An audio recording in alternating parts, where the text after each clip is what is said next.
लड़के वाले पसंद करेंगे। यह सब तो भगवान के हाथों में है आशा। अपनी शादी की बात सुनकर सुमन बिल्कुल चुप हो जाती है और इसी तरह 2 दिन बीत जाते हैं और एक दिन सुमित्रा के घर में पंडित कुछ लड़कियों की फोटो लेकर आते हैं। माँ देखो, पंडित जी आ गए भैया के लिए रिश्ता लेकर। पंडित जी आप बैठिए ना।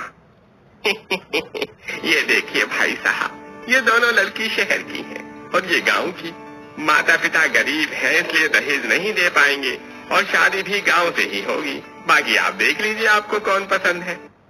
विनोद तीनों लड़कियों की फोटो देखता है। कुछ ही देर में सुमित्रा भी बाहर आती है और वो भी फोटो देखती है। उसके बाद काजल अपनी माँ से कहती है, माँ मुझे 2 लड़की पसंद है जो शहरी भी है।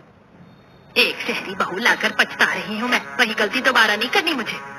मेरे अमित को मेरी पसंद ही पसंद होगी, इसीलिए मुझे तो ये गांव वाली लड़की पसंद है। माँ जी बस आपको लगता है कि मैं कामचोर हूँ और आलसी हूँ, वरना किसी से भी पूछ लो मैं क्या काम नहीं करती। बहुत काम करती है तो जाकर चाय बना दे सबके लिए।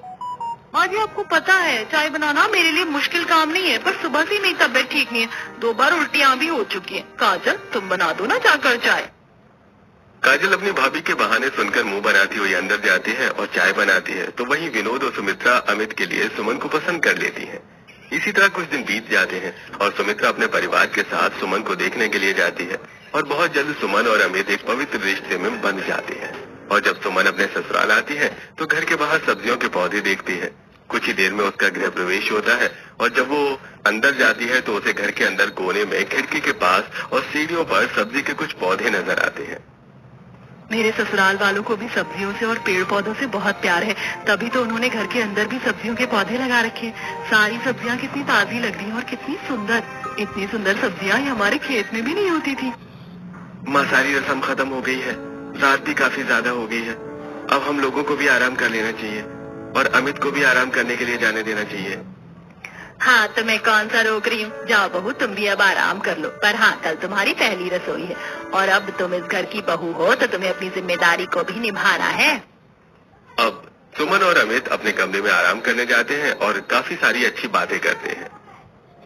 तुम गांव से, मैं शहर से, इसलिए ज्यादा हम एक दूसरे को जान नहीं पाए। अब तुम मुझे बताओ तुम्हें क्या पसंद है।